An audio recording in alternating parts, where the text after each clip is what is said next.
안녕하십니까? 잘 지내셨어요? 오늘 말씀 제목은 주의 말씀이 힘이 있어입니다. 요절 19장 20절 함께 읽겠습니다. 20절 시작. 이같이 주의 말씀이 힘이 있어 분하여 세력을 얻으리라. 기도하겠습니다. 하나님 아버지, 오늘도 저희가 살아계신 성부, 성자, 성령 하나님께 예배 드릴 수 있는 은혜를 주셔서 감사합니다. 저희 드리는 예배가 하나님을 기쁘시게 하게 도와주시고, 또 하나님께서 우리의 많은 죄와 허물을 용서하여 주시고, 하나님의 말씀을 통해서 생명과 영의 양식을 풍성하게 공급해 주시기를 기도합니다. 예수님의 이름으로 기도하였습니다. 아멘. 오늘 본문을 보면 에베소에는 아데미 신전이 있었고, 또 아데미 신상 모형을 만들어 파는 것이 고고학에 의해 발견된 걸 보면은, 이제 아데미 그 우상은 풍요의 신이기 때문에 그런 이렇게 여러 그런 모습들이 있어요. 근데 어쨌든 이 아데미 신상 모형을 만들어서 파는 것이 당시 에베소에서 큰 돈벌이가 되었어요. 그러니까 집집마다 아데미 신상이 하나씩 있었죠. 또 에베소에는 마술하는 사람들이 아주 많았어요. 그래서 이렇게 에베소는 그 아데미 숭배하는 사람들도 많고, 또 마술하는 사람도 많고, 그러다 보니까 에베소는 복음 역사를 섬기기가 아주 힘든 곳이었습니다. 그런데 이렇게 힘든 에베소에 오늘 본문을 보면 놀라운 역사가 있습니다. 변화가 일어나요. 예를 들어서 믿은 사람들이 자복하고 회개하는 역사가 일어나고, 또 마술을 행하던 사람들은 은 5만이나 되는 엄청난 마술책들을 다 불살라기도 하고, 또 사람들이 더 이상 아데미 신상 그 우상을 사지 않아서 아데미 우상 판매업자들이 장사가 되지 않는 그런 놀라운 역사가 있습니다. 그러면 에베소, 복음 역사를 섬기기가 아주 힘든 이 에베소에 어떻게 이러한 놀라운 변화의 역사가 있게 되었는가, 오늘 그것을 배울 수 있기를 바랍니다. 19장 1절을 보십시오. 아볼로가 고린도에 있을 때 바울이 윗지방, 즉 갈라디아와 부르기아를 다녀 에베소에 와서 어떤 제자들을 만났습니다. 지도 다 보여드려서 알죠? 네, 참고하시면 되겠습니다. 그리고 이 바울이 이 제자들에게 묻습니다. 2절을 보세요. 너희가 믿을 때에 성령을 받았느냐? 왜냐하면 예수님을 믿으면 성령의 선물, 곧 성령의 내주가 주어지기 때문에 이렇게 물은 거예요. 너희가 예수 믿었냐? 예수 믿으면 성령의 선물을 받기 때문에 물었어요. 그러나 그들은 어떻게 대답해요? 우리는 성령이 계심도 듣지 못했다라고 말합니다. 그래서 바울이 다시 물어요. 그러면 너희가 무슨 세례를 받았냐? 그러자 그들이 대답합니다. 요한의 세례입니다.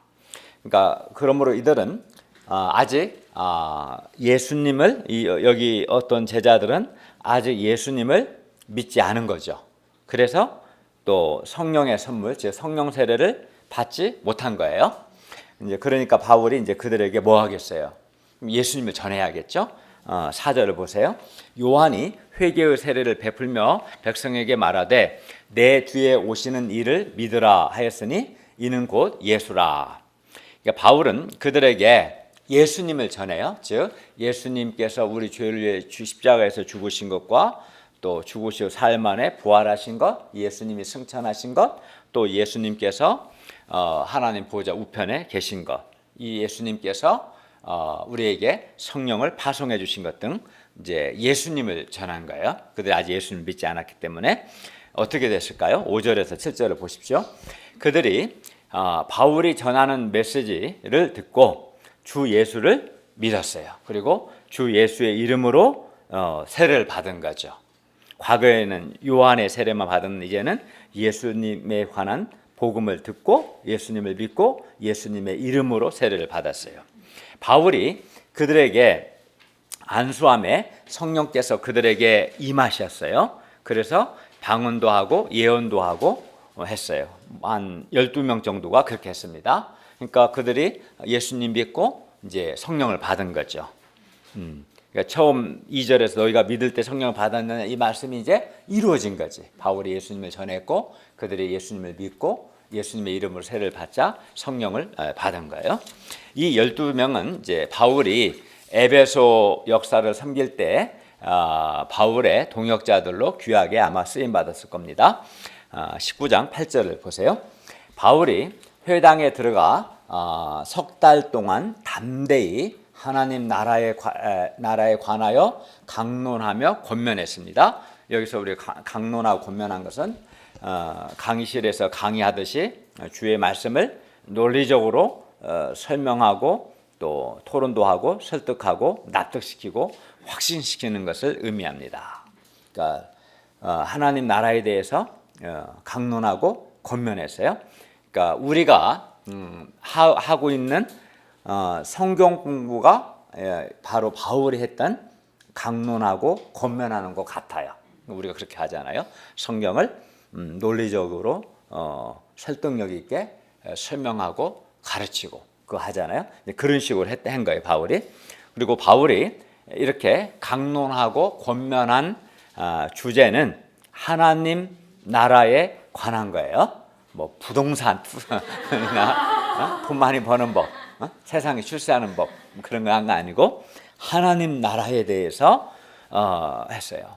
사람들이 하나님 나라를 잘 모르니까 물론 여기서 하나님 나라라는 말은 하나님의 통치, 하나님의 다스림을 가리켜요.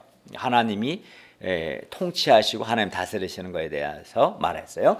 그리고 예수님의 십자가의 죽으심과 부활을 증거하는 것과 하나님 나라에 관하여 말하는 것은 사실 동일한 거예요. 왜냐하면 예수님의 십자가의 죽으심과 부활을 통해서 하나님의 나라, 하나님의 통치가 결정적으로 도래했고 또 예수님을 하나님의 아들 그리스도로 믿을 때 그 사람이 하나님의 통치, 하나님의 다스림을 받아서 그 사람 안에 하나님의 나라가 임하게 되기 때문입니다. 그러니까 이 하나님 나라는 그러니까 세상 나라가 전부인 것으로 알고 사는 사람들에게 놀랍고 충격적인 일이죠. 그게 다가 아니고 하나님이 계시고 하나님이 다스리셔서 죄를 용서받고 은혜를 받고 평화를 누리고 기쁨을 누리고 생명을 누리고 또 어둠을 이기는 삶을 사는 그 하나님의 통치, 하나님의 다스림의 세계가 있다는 것을 가르친 거죠. 예. 그리고 바울이 이렇게 회당에서 가르친 내용, 즉 하나님 나라, 그리고 가르치는 자세, 즉 어떻게 가르쳤어요? 강론하고 권면하는 거. 그러니까 다 좋았던 거예요. 올바르게 가르친 거죠. 하나님 나라에 대해서 강론하고 권면했어요. 그러니까 아무 문제가 없었어요. 그러나 그럼에도 불구하고 어떤 사람들의 반응은 좋지 않았어요. 그러니까 이렇게 바울이 하나님 나라에 대해서 담대하게 강론하고 권면했으면 좋은 결과가 있어야 할 것 같은데 또 그렇지는 않았어요. 그러니까 우리도 우리가 올바른 것을 가르치고 올바르게 가르쳐도 어때요? 반응이 좋지 않을 수 있다는 거예요, 사실은. 9절을 보십시오. 어떤 사람들은 마음이 굳어 순종하지 않고 무리 앞에서 이 돌을 비방했어요. 여기서 마음이 굳어라는 말은 마음이 강팍하고 마음이 완고한 상태를 가리킵니다. 마음이 딱딱한 거죠. 그리고 이렇게 사람이 마음이 굳으면 마음이 완고하고 마음이 딱딱하면 당연히 주의 말씀에 순종하지 않겠죠. 그래서 이들이 마음이 이 굳은 자들은 당연히 순종하지 않았어요. 이들은 무리 앞에서 바울이 전하는 이도, 즉 예수 그리스도죠. 예수 그리스도를 비방했어요. 즉 사람들 앞에서 공개적으로 조롱하고 아주 나쁘게 말했던 거예요. 한마디로 이들은 마음이 굳어 자신들이 순종하지 않을 뿐만 아니라 비방했어요. 그러니까 하나님의 말씀 역사를 회방하고 방해한 거예요. 그리하여 바울은 이런 상황에서는 도저히 이들의 비방으로 인해서 더 이상 하나님의 말씀을 강론하고 권면하는 것이 어렵게 된 겁니다. 그러면 이때 바울이 어떻게 했습니까? 9절 하반절을 보세요. 바울이 그들을 떠나 제자들을 따로 세우고 두란노 서원에서 날마다 강론했습니다. 여기서 제자들을 따로 세웠다겠는데 여기서 제자들은 바울이 전하는 하나님의 말씀을 잘 듣고 배우고자 하는 사람들, 한마디로 말하면 어떤 사람들이겠어요? 소원 있는 사람들이죠. 이런 사람들을 따로 분리시킨 거예요. 마음이 굳어서 순종하지 않는 사람들로부터 이렇게 분리시킨 거죠. 그래서 따로 세우고 따로 세웠어요. 바울은 그리고 마음이 굳어 순종하지 않고 비방한 사람들을 떠났어요. 그리고 제자들을 따로 세워서 두란노 서원이라는 곳에서 날마다 말씀을 강론했습니다. 여기서 그 서원은 사람들이 함께 모여서 강의를 들을 수 있는 공공 장소를 가리킵니다. 회당을 떠났죠. 회당에서 그런 일이 있었기 때문에 회당은 아니고 서원은 공개적으로 강의를 들을 수 있는 장소인데 당시 사람들이 서원에 모여서 청문회도 하고 공청회도 하고 선거 토론회 등을 했습니다. 그리고 당시 오전 일과는 아침 해가 뜰 때부터 오전 11시 정도까지였고 오후 일과는 오후 한 4시부터 저녁 해질 때까지였다고 합니다. 그러니까 한 오전 11시에서 오후 4시 사이에 뭐 점심 식사도 하고 휴식도 하고 등등 했던 것 같아요. 바울은 바로 이 휴식 시간을 이용해서 날마다 주의 말씀을 강론한 거죠. 그러니까 휴식 시간에 성경을 가르치는 것 쉽지 않죠. 그러려면 이제 쉬지를 못하니까. 그러나 또 성경을 공부하러 오는 것도 사실 쉽지 않죠. 가르치는 사람도 힘들지만 자기 쉼을 이제 포기하니까 배우러 온 사람도 쉬지 않고 배워야 하니까 힘든 거죠. 그러니까 이렇게 하려면은 이 휴식 시간에 말씀을 강론하고 또 그걸 배우려면은 한마디로 하나님과 말씀에 대한 소원이 있어야 돼요. 그죠? 그러니까 소원이 없는 사람은 이렇게 못해. 소원이 없는 사람은 시간을 내야 하는데 시간을 안 내려고 그래. 주로 놀기만 하려고 하고. 이게 소원이 있어야 돼. 가르치는 사람도 마음과 시간을 들여야 하기 때문에 소원이 있어야 하고 말씀 배우는 사람도 소원이 있어야 돼요. 근데 이들은 소원이 있었던 거예요. 바울도 소원이 있었고 말씀을 듣는 사람들도. 이런 점에서 바울도 위대했지만 주의 말씀을 배우러 온 그 사람들도 사실 위대한 거였어요. 10절을 볼까요?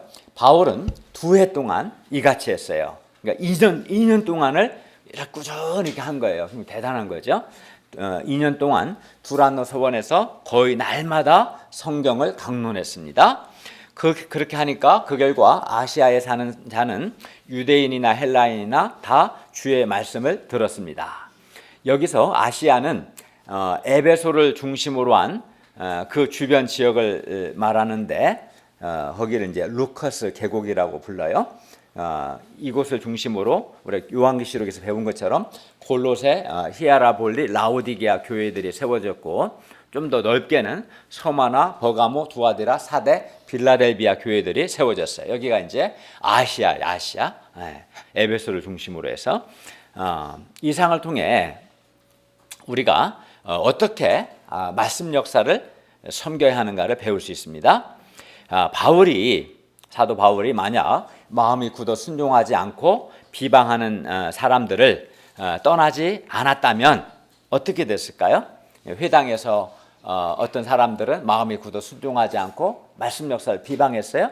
근데 계속 회당에 있었다면 아마 말씀 역사가 일어나지 않았을 겁니다. 또 뿐만 아니라 그 중에 소원 있는 사람들이 있었을 텐데 소원 있는 사람들마저도 이 비방하는 자들의 악 영향을 받아서 은혜를 받지 못하고 잘 자라지도 못했을 겁니다. 또 뿐만 아니라 사도 바울 자신도 곧 지쳤을 거예요. 바울도 사람인데 담대하게 날마다 휴식 시간을 회당에서는 그건 안 했죠.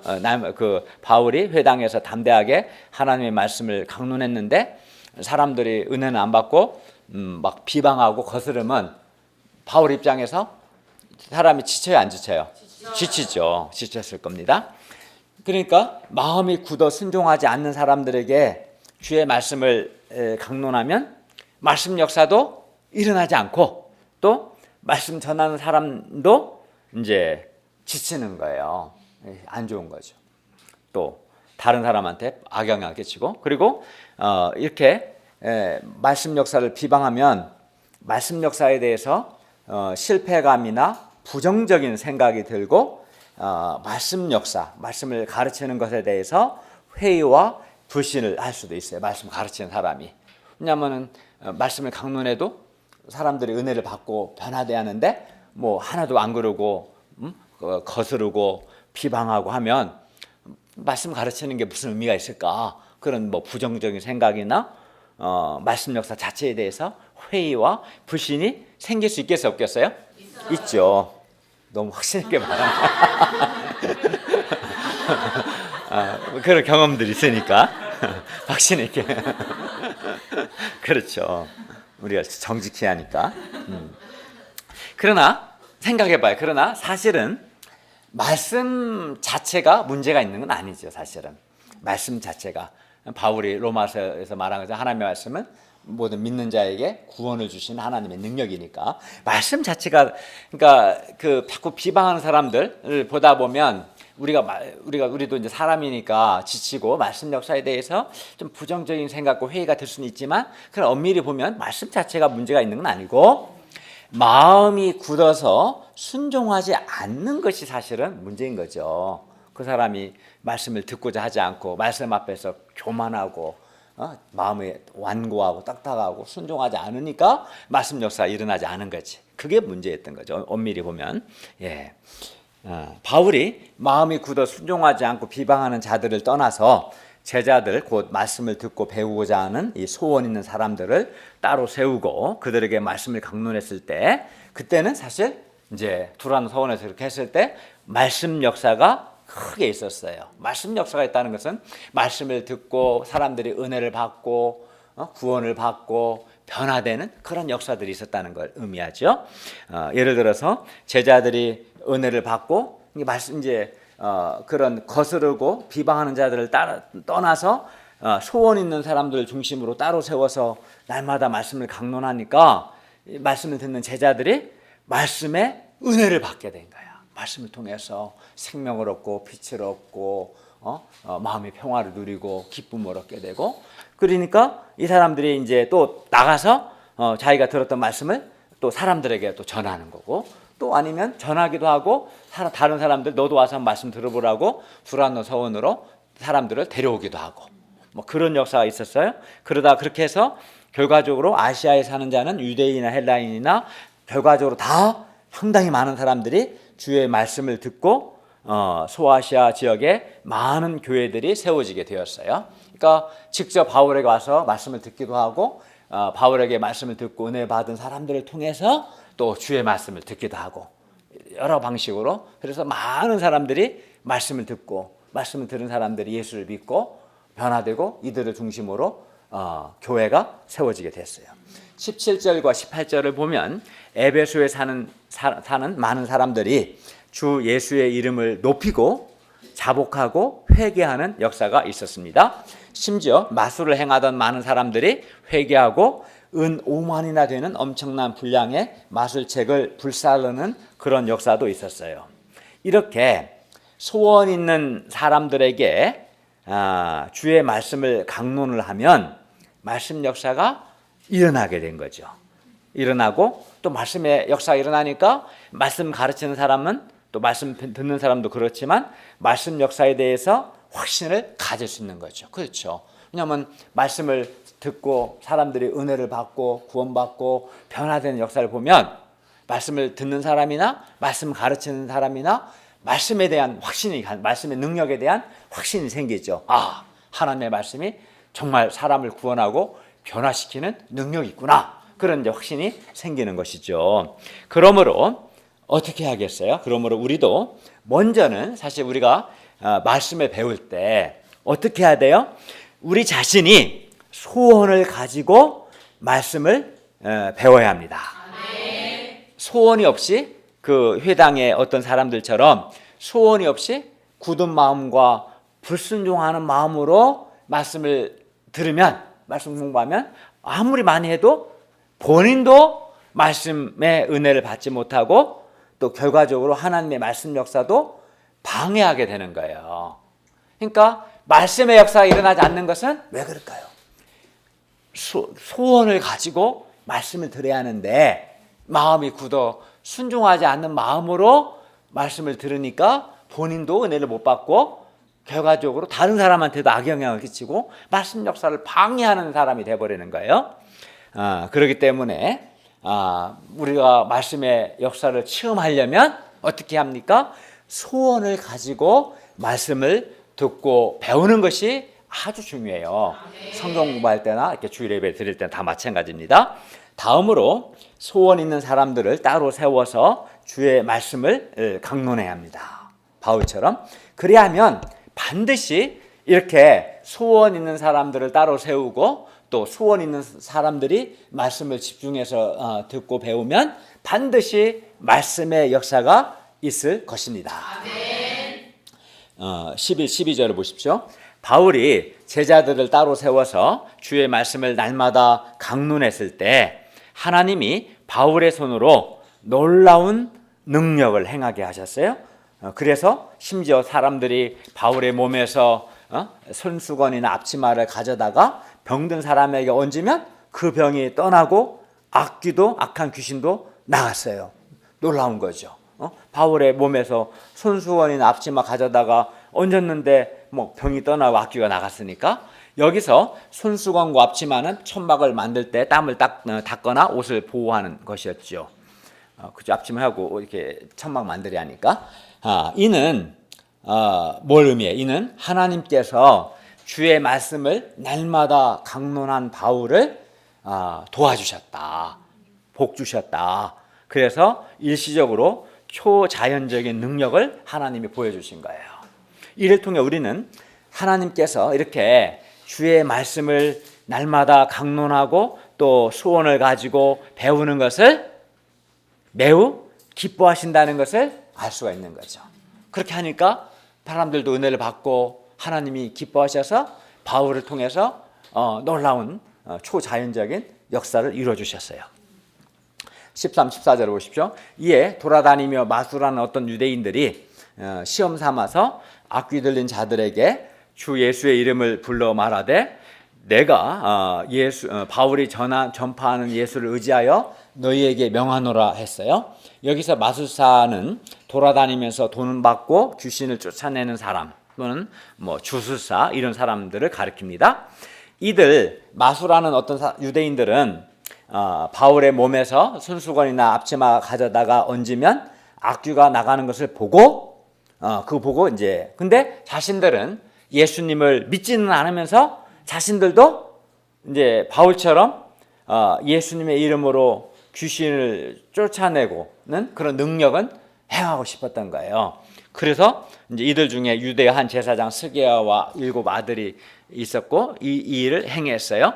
스게아의 7 아들이 시험 삼아서 이제 악귀 들린 사람에게 말했어요. 내가 바울이 전파하는 예수를 의지하여 너에게 명한다. 그러지 악귀가 나가는 게 아니라 대답했어요. 15, 16절 보세요. 야, 내가 예수도 알고 바울도 안 돼. 너 뭐냐? 이놈아 믿지도 않으면서 너 지금 뭐 하는 거야? 하면서 악귀 들린 사람이 그들에게 뛰어올라 눌러서 이기니 그들이 이제 얻어 터지고 그 상에서 벗은 몸으로 그 집에서 도망했어요.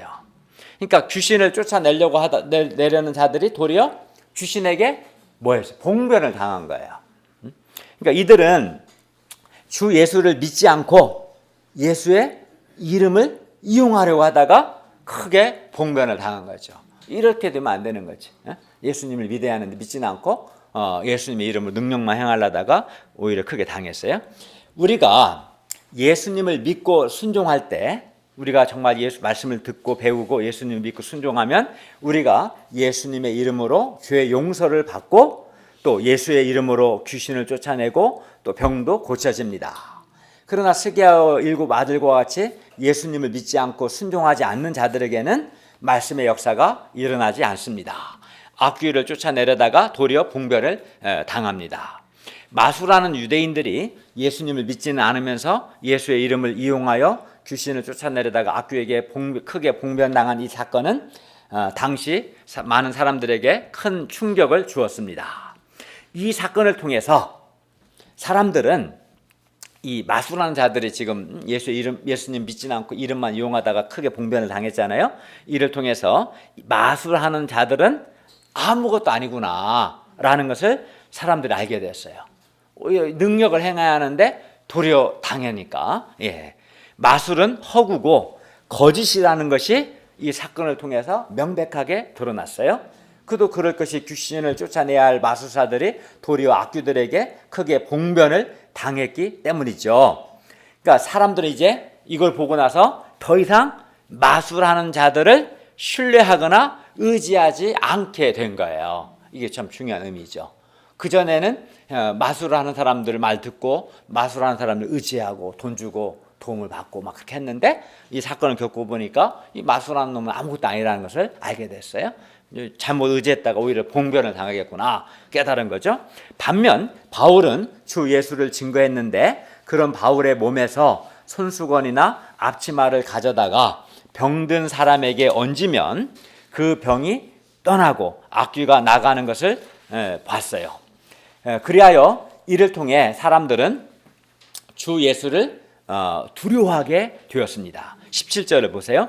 에베소에 사는 유대인과 헬라인들이 다 이 일을 알고 두려워하며 주 예수의 이름을 높이고, 여기서 이 일을 알고 두려워한다는 것은 하나님의 살아계심과 그 능력을 알고 경외심을 가지게 되었다는 거예요.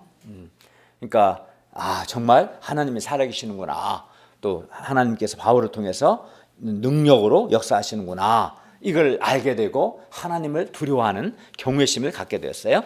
또 주 예수의 이름을 높였다는 것은 예수님만이 최고의 권세자라는 것을 의미합니다. 이 사건을 통해서 사람들은 주 예수님께서 지금 하나님 보좌 우편에 살아계시고, 그래서 지금 그 예수의 이름이 역사하고 있다는 것을 알게 되었어요. 왜냐하면 예수님을 전했고 전했는데 예수의 이름으로 귀신도 쫓아나가고 예수의 이름으로 사람들이 변화되는 걸 보면서 예수님이 정말 살아계시는구나, 예수의 이름이 지금도 일하고 계시는구나 알게 된 거죠. 전에 에베소에 사는 유대인과 헬라인들은 귀신이나 에베소의 아데미 신이 세상을 지배한다고 생각했어요. 그래서 아데미 우상 숭배를 많이 했어요. 아데미를 잘 섬겨야 풍요의 복을 받는다라고 생각했어요, 전에는. 그러나 주 예수의 이름으로 놀라운 능력이 나타나고 마술하는 자들, 그 귀신 쫓는 자들이 도리어 크게 봉변을 당하는 것을 보면서 마술하는 자들은 아무것도 아니고 오직 주 예수만이 가장 높으신 분임을 사람들이 알게 되었습니다. 바울이 주의 말씀을 강론했을 때 믿은 사람들 가운데도 놀라운 변화가 또 있었어요. 19절을 한번 보십시오. 한번 읽어볼까요? 시작. 또 말씀을 행하던 많은 사람이 그 책을 모아가지고 와서 모든 사람 앞에서 계산하니 그 책값을 계산한즉 은 5만이나 되더라. 그리고 이제 18절에서는 믿은 사람들이 많이 와서 자복하여 행한 일을 알리며라고 말했습니다. 여기서 믿은 사람은 이미 예수님을 믿은 사람들이에요. 믿은 신자들을 가리키고, 행한 일이라는 것은 행한 일을 알렸다 했는데, 행한 일은 이들이 예수님을 말로는 믿는다 하면서도 죄악된 옛 생활을 계속한 것을 말해요. 그러니까 이들은 예수를 믿었어요. 근데 행한 삶은 여전히 예수 믿기 전에 그런 죄악된 삶, 세상 가치관을 대로 불신자처럼 살았던 거예요. 이들은 겉으로는 예수님을 믿으면서도 그 삶은 과거의 부끄러운 삶을 여전히 반복하고 있었던 거예요. 제사도 지내고 술도 처먹고 나쁜 짓거리도 하고 가치관이 불신자로 다를 바가 없어요.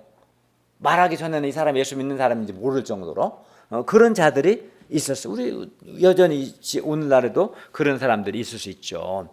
그러니까 이 사람들은 주 예수를 믿는다고 하면서도 똑바로 안 살고 실제 삶은 불신자처럼 산 거예요. 이런 자들이 오늘날 한국 교회에 굉장히 많죠. 이런 자들이 주 예수를 두려워하면서 자복하여 행한 일을 알렸어요. 이 말은 이들이 자복했다는 말은 회개했음을 의미합니다. 그러니까 주 예수의 이름으로 귀신이 쫓아나가고 주 예수의 이름으로 병든 자가 고침받고 능력이 나타나는 걸 보면서 정말 주 예수께서 살아계심을 알고 주 예수를 두려워하고 높이고 그러면서 내가 똑바로 살아야겠구나 그런 마음이 생긴 거죠. 그래서 회개한 거예요. 마술을 행하던 자들에게도 이렇게 믿은 자들에게도 놀라운 변화가 일어난 거, 삶의 변화가 일어난 거고 또 뿐만 아니라 마술을 행하던 자들에게도 놀라운 역사가 일어났어요. 19절을 다시 보시면 또 마술을 행하던 많은 사람이 그 책을 모아가지고 와서 모든 사람 앞에서 불사르니 그 책값을 계산한 즉 은 5만이나 되더라. 여기서 은 5만은 노동자 5만 명의 하루 임금, 이걸 오늘날로 계산하면 한 25억 정도 되는 엄청나게 큰 돈인 거예요. 엄청 큰 돈인 거예요. 그러니까 엄청난 양의 마술에 관한 책들이 불살라진 거죠. 그러면 이렇게 은 5만이나 되는 엄청난 비용의 책들을 모든 사람 앞에서 불살랐다는 것이 뭘 의미할까요? 이는 왜 불살랐겠어요? 이거 쓸모없다는 거잖아요. 이거 필요 없다 이거. 그러니까 불살라버린 거 아니에요? 그러니까 이는 마술과 관련된 책들 속에 포함된 모든 내용을 공개적으로 거부하는 거예요. 그리고 이 마술이 거짓된 것이다. 이거 다 거짓말이다 라는 것을 공개적으로 고백하는 거예요. 이거 비싼데 이거 아무 쓸모가 없는 거예요. 이게. 그러니까 불살라버린 거죠. 필요가 없으니까. 마술을 행하던 사람들 가운데 이렇게 대대적인 회개 운동이 일어난 거예요. 이건 놀라운 거예요, 사실은. 예. 이들은 공개적으로 마술책을 불살름으로써 자신들이 지금까지 쓸데없는 짓을 했다. 거짓된 짓을 했고 사람들을 속였다라는 것을 고백한 거고 마술책을 불살랐다는 것은 회개하는 것을 의미하는 거죠. 그러니까 이 바울이 에베소에서 2년 동안 말씀을 강론했을 때 놀라운 일이 많이 일어난 거예요, 사실. 그죠? 하나님이 바울을 축복하셔서 많은 사람 병든 자가 고침받고 귀신도 쫓겨나가고 또 믿은 자들이 하나님의 살아계심을 알고 두려워해서 죄악된 삶을 회개하는 그런 역사도 있었고 또 마술하는 사람들이 마술책을 불살라는 그런 역사도 있었고 뒤에 보면 또 아데미 신상이 더 이상 장사가 안 돼요. 네. 그러면 에베소에 이렇게 놀라운 역사가 어떻게 일어나게 됐을까요? 그것은 20절에서 말씀합니다. 우리 20절을 다 함께 읽겠습니다. 20절 시작. 이와 같이 주의 말씀이 힘이 있어 분만하여 세력을 얻으리라. 네, 여기서 이와 같이란 뭡니까? 앞에서 했던 걸 말해요. 즉 아시아에 사는 자는 유대인이나 헬라인이나 다 주의 말씀을 들은 것. 또 바울의 몸에서 손수건이나 앞치마를 가져다가 병든 자에게 얹으면 그 병이 떠나고 악귀도 나간 것. 또 에베소에 사는 유대인과 헬라인들이 스게아 7 아들에게 일어난 일을 듣고 두려워하며 주 예수의 이름을 높인 것. 또 믿은 사람들이 많이 와서 자복하여 행한 일을 알리고 회개한 것. 또 마술을 행하던 많은 사람들이 그 책을 모아가지고 와서 모든 사람 앞에서 불사른 것. 이걸 말하는 이와 같이 이런 일이 있었고 또 24절에서 27절을 보면 에베소에서 은으로 아데미의 신상 모형을 만들어 파는 것이 적지 않은 돈벌이가 되었어요. 그리하여 그들은 아데미 신상 모형을 만들어 팔아서 아주 풍족한 생활을 했어요. 그러나 바울이 뭐라고 했냐면 그 26절 하반절에 보면 사람의 손으로 만든 것은 신이 아니다. 그 우상이다 라고 가르치자 사람들이 집안에 있는 아데미 신상 모형을 다 치워버렸어요. 마치 마술책을 불사버린 것처럼 이것도 신상도 꽤 돈 많이 주고 산 건데 그걸 다 치워버렸어요. 물론 더 이상 은으로 만든 아데미 신상 모형을 이제 구입하지도 않았어요. 이거 아무것도 아닌 거야. 우상은 사람이 만든 거에 불과하고 그 우상이 나에게 어떤 도움도 주는 거 아니다 라는 걸 깨달았으니까 그럼 갖고 있겠어요? 안 갖고 있어요? 안 갖고 있지. 더 이상 살 이유가 없는 거죠. 그러니까 마술도 거짓말이니까 그냥 할 필요가 없는 거고. 그래서 이제 그것을 더 구입하지 않았어요. 그리하여 에베소의 우상 제조 판매업이 아주 힘들게 됐어요. 그런데 이 모든 일이 일어난 거 이와 같이, 이것이 이와 같이인데 이와 같이 이 모든 일이 일어난 것은 20절에 가면 주의 말씀이 힘이 있었기 때문입니다. 그러니까 이와 같이 주의 말씀이 힘이 있었다, 그 말하는 거예요. 주의 말씀이 힘이 있었기 때문에 이와 같은 일들이 일어났다라고 말씀합니다. 그러니까 주의 말씀이 힘이 있기 때문에 주의 말씀이 에베소의 그런 귀신의 세력과 또 마술의 세력과 우상의 세력을 이긴 것이라는 거예요. 에베소 역사는 주의 말씀이 힘이 있어서 흥왕하여 세력을 얻었기 때문에 일어난 역사였어요. 그리고 여기서 주의 말씀이 힘이 있다고 했는데, 힘이 있다는 것은 능력이 있다는 뜻이고, 흥왕하다는 것은 자라다, 성장하다, 널리 퍼지다라는 말이고, 세력을 얻다라는 말은 이기다라는 말, 이기다. 즉 주의 말씀이 힘이 있습니다. 주의 말씀이 능력이 있다는 것을 의미합니다. 주의 말씀이 힘이 있기 때문에, 주의 말씀에 하는 주의 말씀 자체가 능력이 있기 때문에 악귀가 나가는 것이고, 마술사들은 은 5만이나 되는 마술책들을 불살른 것이에요. 주의 말씀은 힘이 있기 때문에 믿은 자들이 많이 와서 자복하고 회개한 겁니다. 주의 말씀이 힘이 있기 때문에 악귀도 이기고 마술도 이기고 에베소의 아데미 우상들도 이겼어요.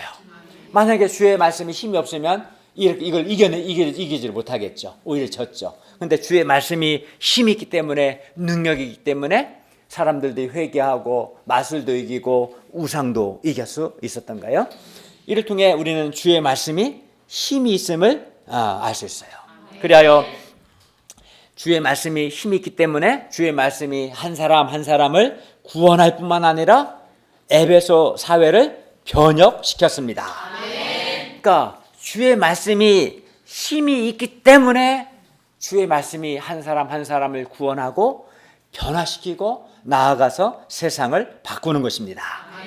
주의 말씀이 힘이 있기 때문에, 힘이 있어서 에베소에 과거와는 전혀 다른 새로운 기독교 문화가 싹틀 수 있었습니다. 그런데 우리 가운데도 마찬가지야. 우리 가운데도 주의 말씀이 힘이 있어서 우리 가운데 많은 사람들이 주의 말씀을 듣고 구원을 받았고 우리의 삶이 변화되고 있는 거예요. 주의 말씀이 힘이 없다면 우리 가운데 구원의 역사가 일어날 수도 없고 변화도 안 일어났겠죠. 주의 말씀이 힘이 있어서 주의 정욕에 종된 자가 순결하고 거룩한 자가 되었어요. 그러나 오늘날 세상 사람 보세요. 얼마나 많은 사람들이 이 시대의 정욕적이고 음란한 문화 영향을 받고 그런 더러운 지저분한 삶을 살고 있습니까? 그런데 그런 삶을 살던 자들이 주의 말씀을 듣고 배웠을 때 주의 말씀이 힘이 있어서 그런 정욕적이고 음란한 삶을 청산하고 거룩하고 순결하고 거룩한 그런 삶을 살게 된 거예요.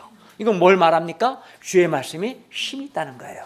뿐만 아니죠. 주의 말씀이 힘이 있어서 과거에 점쟁이나 찾아다니고 그런 자가 더 이상 그런 삶을 살지 않고 이제는 살아계신 창조주 하나님을 섬기게 되었습니다. 아멘. 또 주의 말씀이 힘이 있어서 과거 운명적이고 슬프고 어두운 생각을 하던 자가 이제는 더 이상 그런 생각을 하지 않고 밝고 생명력 있고 개척하고 도전하는 인생을 살게 되었어요. 아멘. 주의 말씀을 통해서. 왜? 주의 말씀이 힘이 있기 때문에. 또 주의 말씀이 힘이 있어서 게임 중독자가 캠퍼스 목자가 되었습니다. 주의 말씀이 힘이 있어서 자살하던 사람이 이제는 직장 생활도 하고 주의 말씀을 전하게 되었습니다. 이외에도 주의 말씀이 힘이 있어서 우리 각 사람을 구원하고 우리의 삶을 바꿨습니다. 아멘. 정말 주의 말씀이 힘이 있습니다. 아멘. 주의 말씀이 능력이 있습니다. 아멘. 그렇기 때문에 주의 말씀은 흥왕합니다. 자라고 성장하고 퍼져나갑니다. 또 주의 말씀이 세력을 얻습니다. 여기서 세력 얻는단 말은 주의 말씀이 모든 것을 이깁니다. 마술도 이기고 주의 말씀이 마술도 이기고 아데미 우상도 이깁니다. 주의 말씀은 힘이 있기 때문에 반드시 오늘날 이 거대한 물질주의, 쾌락주의, 상대주의도 이깁니다. 에베소 역사는 우리에게 가장 중요한 메시지가 뭐냐면, 주는 메시지가 주의 말씀이 힘이 있음을 아주 분명하게 가르쳐 줍니다. 이게 에베소 역사의 핵심 메시지예요. 정말 주의 말씀이 힘이 있구나 라는 것을 우리에게 가르쳐 줘요. 이렇게 주의 말씀은 힘이 있기 때문에 그럼 우리는 어떻게 해야 합니까? 우리도 중요한 건 지금부터입니다. 우리도 에베소에 소원 있는 자들과 같이 소원을 가지고 주의 말씀을 듣고 배워야 합니다. 그러니까 주의 말씀 자체는 힘이 있는데 회당에서 마음이 굳어서 순종하지 않고 비방하는 자들에게는 주의 말씀이 힘이 있지만 그들에게는 주의 말씀의 역사 일어나지 않았어요. 왜냐하면 주의 말씀은 인격적이에요. 그러니까 주의 말씀을, 소원을 가지고 주의 말씀을 듣고 배우는 사람에게는 놀라운 하나님의 역사가 일어나지만 유대인 회당의 어떤 자들처럼 마음이 굳어요. 딱딱하고 완고하고 교만하고 그런 자들에게는 주의 말씀이 역사하지 않아요. 그렇기 때문에 우리가 소원을 가지고 주의 말씀을 배우고 또 바울과 같이 담대히 주의 말씀이 힘이 있음을 확신하고 주의 말씀을 강론하고 권면해야 합니다. 우리가 에베소의 제자들과 같이 소원을 가지고 주의 말씀을 듣고 배우면 주의 말씀이 힘이 있기 때문에 반드시 주의 말씀이 우리 자신의 죄악된 생각과 습관을 바꾸고 우리의 자신과 우리의 삶을 변화시킵니다. 놀라운 거죠. 세상 그 무엇도, 철학도, 어떤 그 윤리도, 세상 법률도 사람을 바꾸지 못해요. 본성을 못 바꿔요. 그렇죠? 근데 주의 말씀은, 하나님의 말씀은 힘이 있기 때문에 우리 생각을 바꾸고 우리의 습관을 바꾸고 우리의 삶을 바꿔요. 놀라운 거죠, 사실은. 반면 마음이 굳어 순종하지 않고 비방하면 그런 자들에게는 주의 말씀이 역사하지 않습니다. 주의 말씀은 인격적으로 역사하기 때문에 그렇습니다. 에베소의 제자들과 같이 소원을 가지고 주의 말씀을 듣고 배워야 주의 말씀이 그 사람 안에서 역사하는 겁니다. 그러니까 성경 공부하고 이제 오래됐는데도 변화되지 않는 사람들은 소원을 가지고 말씀을 듣고 순종했어야 하는데 그렇게 하지 않은 거예요. 마음이 딱딱하고 말씀 앞에서 교만하고 순종하지 않으니까 그에게 그 10년을 다니고 20년을 다녔는데도 주의 말씀이 그 사람 안에 역사하지 않고 그의 생각이 안 바뀌고 삶이 안 바뀌고 이 사람이 신자인지 불신자인지 구분이 안 되는 거예요. 참 기계적으로 주의 말씀 역사하지 않습니다. 주의 말씀은 인격적입니다. 주의 말씀은 소원을 가진 제자들 가운데 역사합니다. 바울이 두란노 서원에서 제자들을 따로 세워서 날마다 주의 말씀을 강론했을 때 놀라운 역사가 있었는데 에베소에 일어난 역사가 우리 가운데도 이미 일어났고 현재도 일어나고 있습니다.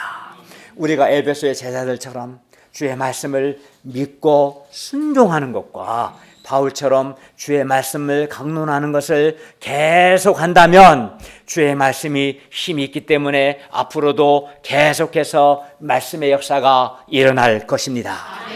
주의 말씀만이 우리를 변화시키고 세상 문화를 변혁시킵니다.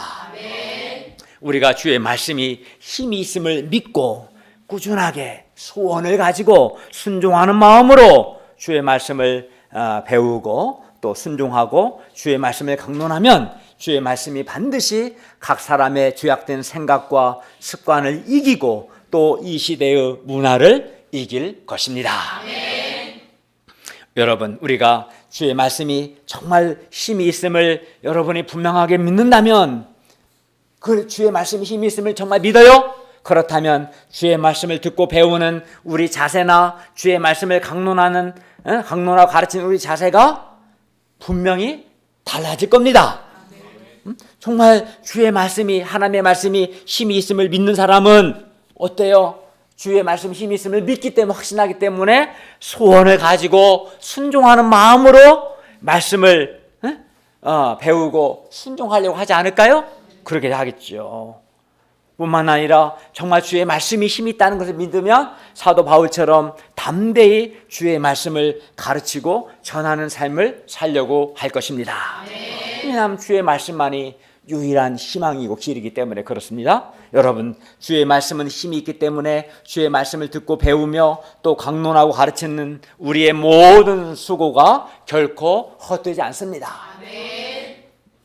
수고 헛된 게 아니에요. 헛된다면 우리의 수고가 헛된 게 아니라 에베소 유대 회당의 어떤 사람들처럼 마음이 굳어 순종하지 않는 자들이 헛된 거죠. 소원을 가지고 주의 말씀을 듣고 배우며 주의 말씀에 대해서 믿음과 순종으로 반응하는 사람에게 주의 말씀이 인격적으로 역사합니다. 그러므로 우리가 주의 말씀이 힘이 있음을, 능력이 있음을 굳게 믿고 꾸준하게 말씀 순종하고 또 주의 말씀 가르칠 수 있기를 기도합니다. 그 확신을 갖고 할 수 있기를 바랍니다. 21절을 한번 읽어볼까요? 시작.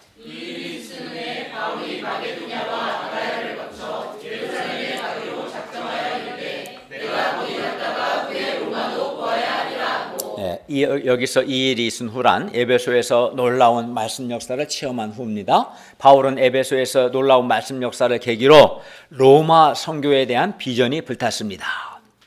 바울은 에베소 말씀 역사의 승리를 계기로 로마 선교에 대한 비전이 불탔고 이제 로마도 가고자 했어요. 바울은 자기를 돕는 사람 중에 디모데와 에라스도 두 사람을 마게도냐로 보내고 자기는 아시아에 얼마 동안 더 있었어요.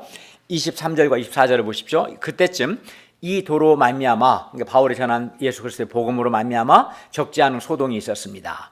이는 더메드리오라 하는 은장색이 은 세공업자가 은으로 아데미의 신상 모형을 만들어 직공들에게 적지 않은 벌이를 하게 했는데, 바울이 에베소뿐 아니라 거의 전 아시아를 통해 수많은 사람을 권유하여 사람의 손으로 만든 것은 신이 아니다 이렇게 말함으로써 은으로 만든 아데미 신상 모형 장사가 큰 어려움에 처하게 되었어요.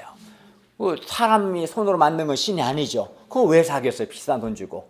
더 이상 안 사려고 한 거죠. 그래서 이제 더메드리오가 막 소동을 일으킨 거죠. 그러나 또 생각해 보면 더메드리오의 소동은 주의 말씀이 힘이 있어 말씀 역사가 에베소와 아시아에서 얼마나 크게 일어났는가를 반증해 주는 거죠. 주의 말씀이 힘이 있었습니다. 결론입니다.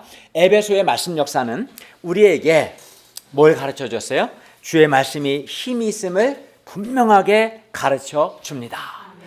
이 시대 우리에게 정말 필요한 것은 주의 말씀이 힘이 있다는 확신입니다. 주의 말씀이 힘이 있어서 흥왕하여 세력을 얻는다. 주의 말씀이 모든 것을 이긴다. 악귀도 이기고 마술도 이기고 아담의 우상도 이기고 오늘날 물질주의와 이기주의와 쾌락주의도 이긴다는 분명한 확신이 우리 마음에 각인되기를 간절히 기도합니다. 그리하여 우리가 주의 말씀이 힘이 있다는 이 확신을 가지고 집중적으로 주의 말씀을 순종함으로 우리 자신이 내가 먼저 주의 말씀의 능력을 체험하기를 기도합니다. 내가 먼저 체험해야 더 확신이 있고 또 사람들에게 가르칠 수 있죠. 너는 안 변하면서 나한테 하라고 하면 할 말이 없는 거잖아요. 항상 내가 먼저 소원을 가지고 말씀을 순종함을 통해서 말씀의 능력을 체험하고 내 삶이 변화되고, 그리고 나서 뭐 해야 합니까? 주의 말씀을 날마다 또 전해야죠. 확신 있게 전함으로 우리 가운데 계속해서 주의 말씀을 통해 구원받고 변화되는 말씀의 역사가 있기를 간절히 기도합니다. 기도하겠습니다. 은혜로우신 주님, 오늘 말씀을 통해서 주의 말씀이 힘이 있음을, 능력이 있음을 가르쳐 주셔서 감사합니다. 그렇기 때문에 우리가 이 굳은 마음, 이 불순종하는 마음을 철저하게 회개하고 소원을 가지고 겸손하고 순종하는 마음으로 주의 말씀을 듣고 배우고 말씀 순종함을 통해서 말씀의 능력을 내가 먼저 체험하고 생각과 삶이 변화되고, 그 다음에 또 동시에 우리가 담대히 주의 말씀을 전하는 삶을 살게 하여 주시고 우리 가운데도 계속해서 말씀의 역사를 이루어 주시옵소서. 예수님의 이름으로 기도하였습니다. 아멘.